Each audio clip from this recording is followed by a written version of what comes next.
Hello and welcome back to another video. Today we are bringing you another video in our series OG versus Reboot, and today we are talking about Texas Chainsaw Massacre, and we are collabing with the movie oracle Ashleigh. So if you haven't seen this series on our channel before, what we do is we watch the original of a movie and give you our review, and then we also watch the remake, and then we'll give you our review of that. But because we have people on here, we're actually going to end up sending it over to Ashleigh, and she's going to give her review of the remake on this video. And we're talking about Texas Chainsaw Massacre. There are a lot of Texas Chainsaw Massacres. They made several sequels before they rebooted it. Multiple times they've rebooted it, trying to cash in on the franchise name of classic horror. But we went ahead and did the original, I believe it's 1976, and the 2003 remake with Jessica Biel. So a little bit of backstory of our familiarity with this series. I have never seen any of the Texas Chainsaws before we sat down to do this. But you had seen the reboot, or you'd seen both? No, I'd only seen the reboot. Okay, so neither of us had seen the original. But it is a horror classic. It is kind of the first of its kind that kind of came out. It's very much iconic in the horror genre. So don't hate us, but I don't think either of us really enjoyed this film. So we've sat on this for a couple weeks after watching the first one, and we just rewatched the reboot last night. So I've been mulling it over a little bit, and I still don't enjoy the first one. I don't enjoy watching it. If someone was like, hey, you want to watch 1974 Texas Chainsaw Massacre? I'd be like, no, I do not. But in hindsight, there are a few things I do enjoy about it.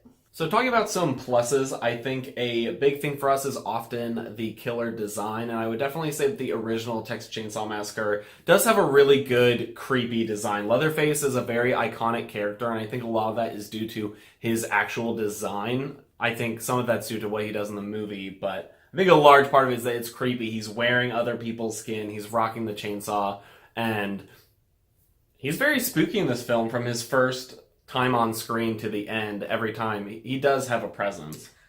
With that being said, though, I feel like I wasn't super spooked out by him until the latter half of the movie. For some reason, the beginning part of it I just found comical. Now, we both watched this movie, and we live in Texas, guys. Yeah. And so these teenagers are stranded, and they decide to go into this person's house. And so for us, the first 2 kills of the film happen because these teenagers essentially broke into someone's house. They go in because they don't think anyone's home, trespassing. And so Leatherface opens the door, sees them, and kills them. And I'm like,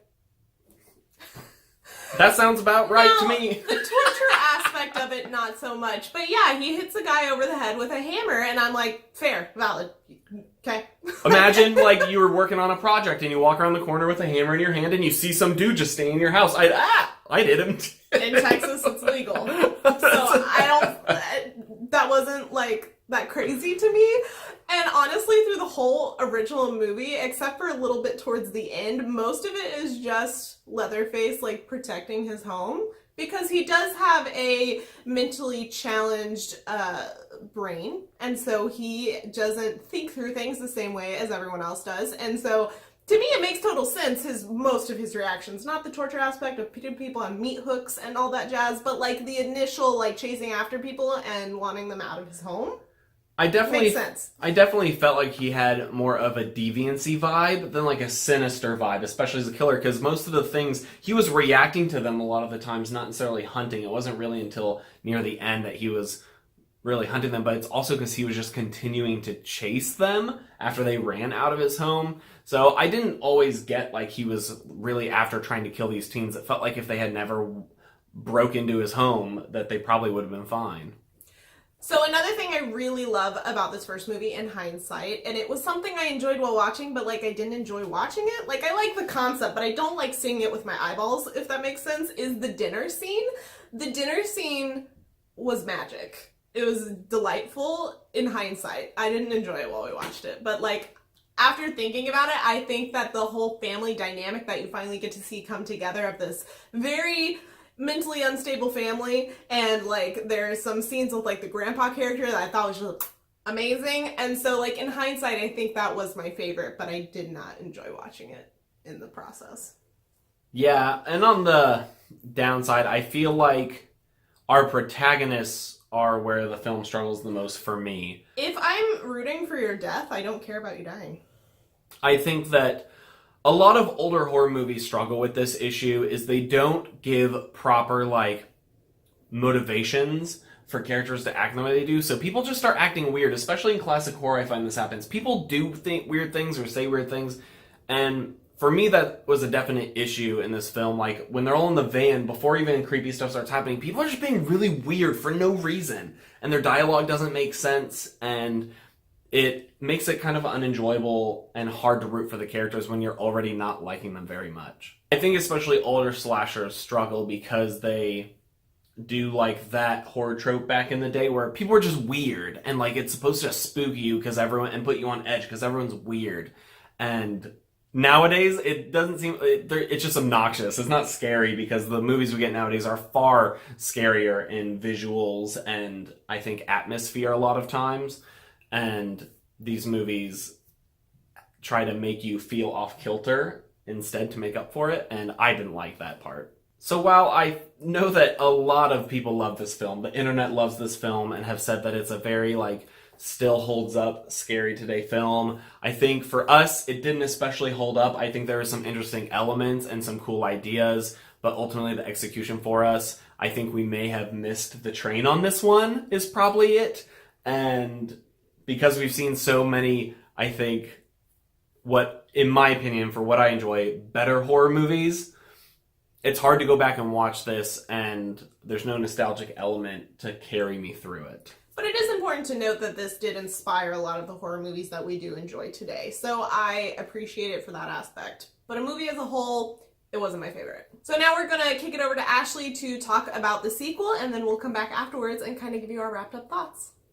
Hi guys, I'm Ashleigh, or as I'm known to my subscribers, the Movie Oracle. So cool to be invited onto the BS Reviews channel to discuss one of my favourite subjects during one of my favourite times of the year.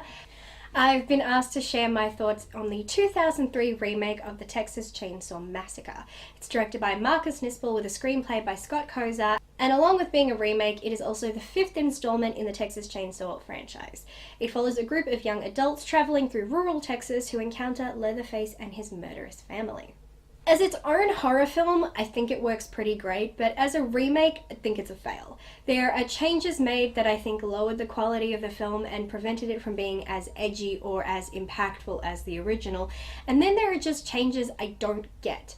Changing the family name from Sawyer to Hewitt, I'm not sure why you would make such a change because to do so seems so pointless and insignificant in the scheme of things. What I hate most about this movie, sadly, is Leatherface. Leatherface is an iconic horror villain, but when you compare him to this movie and the original, he isn't the standout villain for me, and he should be. Instead, the standout is our psycho sheriff. He is more shocking, more volatile, more menacing, and flat out more disturbing, and we kind of see him on the screen more, so for me, he feels like the central villain, and I don't like that. In the original, Leatherface was a very interesting character with a lot to him. He was a killer, but he was someone who was shy and insecure and answered to dominant family members, and he was someone trying to understand and channel his sexual urges and sexual identity in a supremely screwed up environment. He wasn't just a mindless killer, and in this remake, I feel they took away all his personality, all that made him intriguing, and just turned him into your traditional and boring mindless serial killer who kills indiscriminately. I don't believe there is much of a plot going on in this. Picking up some chick who is carrying a gun in her vagina like it's a storage facility is completely demented. Also, the plot about traveling to a concert but also traveling to Mexico to get pot, and the picking up a hitchhiker who was immediately one of the gang in 2 seconds. Her character felt completely unnecessary. She doesn't offer anything and feels like she's there just to add to the body count. Now, as for the hitchhiker with the gun, her story always felt all over the place for me. She freaks out that they are headed in the direction of danger, and so she kills herself, except that's the direction in which she was walking already, so that in itself is stupid. I think the kidnapped child storyline does absolutely nothing for the film and just makes the nature of the Hewitt family and their roles and their history all the more confusing. It feels like they were trying to create a story but never fully fleshed it out and then gave up at some point, making things feel poorly planned. Another issue is this is set in the 70s, 1973 to be exact, and yet nothing about this looks 70s. There was just nothing about this film that said 70s other than a lower title telling us what the date is. The costumes don't look 70s, the locations don't look 70s, you're telling us this is 1973, but everything looked like it's 2003. As I said before, as a remake, I think it's an absolute mess. They're trying to improve something that didn't need improving, and they did a bad job of it in my books. But if we look at it as its own film, it's actually a decent watch. Leatherface's best moment was chasing after Erin, wearing her boyfriend's face, something I thought was genius. He is good at appearing out of nowhere and scaring you out of your mind. He is more violent and more imposing, and for the sake of the story, it does make for some great scenes. But he's still disappointing to me. The movie falls into the trap of thinking to improve a horror movie, you must have to make the killer bigger and up the kills and increase the gore, and that does not necessarily improve things. Sometimes it makes things worse. It's still a really decent watch and definitely beats a lot of some of the original sequels hands down, but just doesn't beat the original for me, which is why every time I watch it, I still only give it a 3 out of 5. That's enough for me, and a big thank you again to the amazing BS Review for having me. It has been an honor.